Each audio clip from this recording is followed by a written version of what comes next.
بسم اللہ الرحمن الرحیم، الحمدللہ رب العالمین وصلی اللہ علی محمد وآلہ الطاہرین۔ موضوع گفتگو اسلامی سزائیں، اور ہماری اس گفتگو کا عنوان ہے مصاحقے کی سزا۔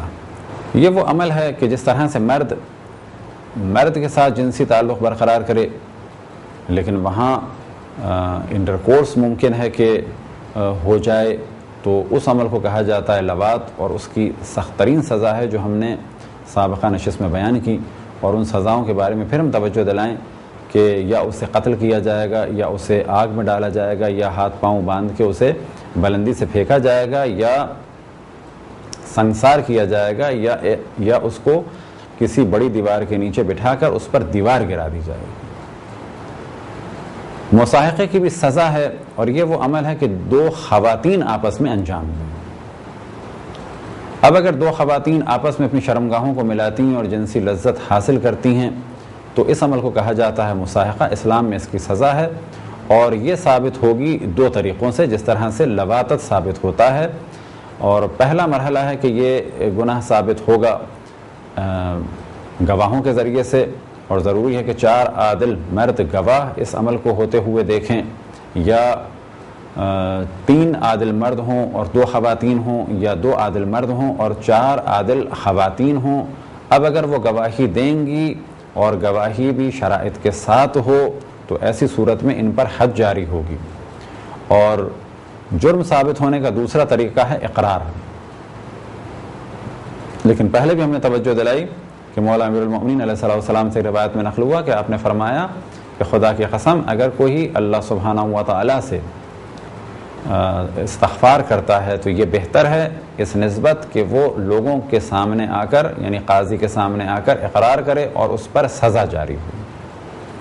بس اگر کوئی کسی بھی گناہ میں کبھی مبتلا رہا، کسی قسم کا بھی گناہ، چاہے وہ چوری ہو، چاہے وہ ڈاکہ ہو، چاہے اس قسم کے کام ہو، سب سے بہتر عمل ہے کہ وہ استغفار کرے۔ البتہ بعض گناہ ایسے ہیں کہ اس میں جرمانہ ہے، اور بعض گناہ ایسے ہیں کہ ان چیزوں کو واپس کرنا ہوگا کہ جو ان کے پاس ہیں۔ مثال کے طور پہ اگر کوئی چور توبہ کرتا ہے تو اس کی توبہ یہ ہے کہ جو مال اس نے چوری کیا ہے وہ لوگوں کو واپس دے۔ اگر کوئی قاتل توبہ کرتا ہے تو وہ توبہ اس صورت میں قبول ہوگی کہ جن افراد کو قتل کیا ہے انہیں دیت دے یا معافی مانگے۔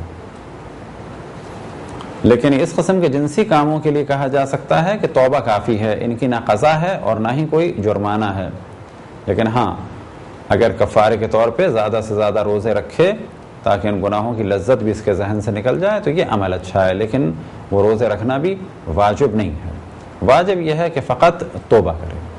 بس اگر کوئی خاتون اس کام کو انجام دیتی ہیں اور 4 گواہوں کے ذریعے سے ثابت ہو جائے یا خود ان کے اقرار سے ثابت ہو جائے، البتہ یہ اقرار بھی 4 دفعہ ہو الگ الگ نشستوں میں۔ اقرار کرنے والے کی شرائط بھی ہم پہلے بیان کر چکے ہیں کہ بالغ ہو، عاقل ہو، بغیر جبر کے اور ہوش و حواس میں اقرار کرے، اور اقرار کی نیت رکھتا ہو اور صریح اقرار کرے، تو ایسی صورت میں سزا جاری ہوگی۔ اسی طرح سزا اس پہ جاری ہوگی جو بالغ ہو، عاقل ہو اور مجبور نہ ہو، خود اپنے ارادے اور اختیار سے اس کام کو کیا ہو۔ بس یہ ذہن میں رہے کہ اگر کبھی کسی کے ساتھ کوئی گناہ کیا گیا اور وہ روکنا چاہتا تھا لیکن اس کا اختیار نہیں تھا، تو وہ اللہ سبحانہ و تعالیٰ کی بارگاہ میں گناہ گار نہیں ہے، کیونکہ گناہ گار جب مانا جائے گا کہ جب وہ اپنے ارادے اور اختیار سے کوئی گناہ کرے۔ بس خواتین کے اس گناہ یعنی مصاحقہ کی سزا ہے 100 کوڑے۔ اگر یہ سزا جاری ہو جائے اور پھر یہ ایسا گناہ کریں، پھر سزا جاری ہو گئی، تو 4تھی دفعہ انہیں قتل کیا جائے گا۔ پہلی دفعہ میں قتل نہیں کیا جا سکتا، دوسری دفعہ میں قتل نہیں کیا جائے گا، تیسری دفعہ میں قتل نہیں کیا جائے گا۔ اگر 3 دفعہ حد جاری ہو گئی پھر بھی انہوں نے یہ کام کیا اور ثابت ہو گیا تو 4تھی دفعہ قتل کیا جائے گا۔ اس جانب ہم توجہ دلاتے چلیں کہ جو کچھ ہم بیان کر رہے ہیں اس کا دار و مدار تعلیمات قرآن اور معصومین علیہ السلام پر ہے۔ جو کچھ ہم نے بیان کیا یہ سب کچھ وہی ہے کہ جو رسول اللہ صلی اللہ علیہ وسلم اور قرآن مجید نے اور ائمہ علیہ السلام نے بیان کیا۔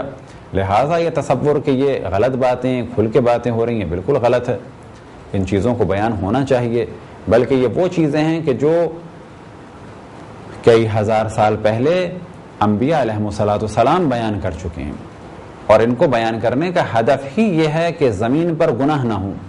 اب اگر انہیں بیان نہ کیا جائے تو لوگوں کو کیسے پتہ چلے گا کہ یہ گناہ ہے؟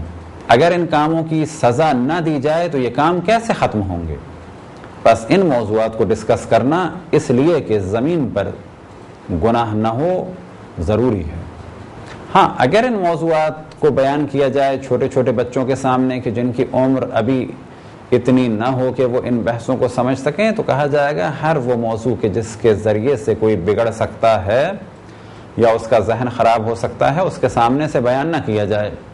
لیکن آج دنیا میں اتفاق سے ہم جنسی، چاہے وہ مردوں کے درمیان ہو چاہے وہ عورتوں کے درمیان ہو، اتنی تیزی سے پھیل رہی ہے، جب انبیاء ان موضوعات کو کئی ہزار سال پہلے بیان کر چکے ہیں اور قرآن مجید اور معصومین علیہم السلام ان موضوعات کو بیان کر چکے ہیں، تو یاد رکھیں کہ آج بھی ان موضوعات کو بیان کرنا علماء کے لیے واجب ہے، لازم ہے۔ جو موضوعات قرآن مجید میں اور روایتوں کی کتابوں میں ہے وہ ہیں اسی لیے کہ ان کو پبلک تک پہنچایا جائے۔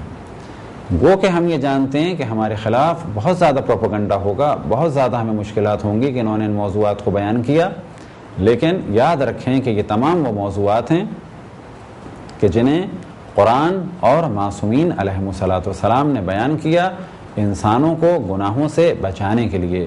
خداوند تبارک و تعالیٰ سے دعا ہے کہ بحق محمد وآل محمد ہمیں اپنے رسول، اپنی حجتوں، خصوصاً امام زمان علیہ السلام کی معرفت اور اطاعت کی توفیق عطا فرمائے۔ وصلی اللہ علی محمد وآلہ الطاہرین۔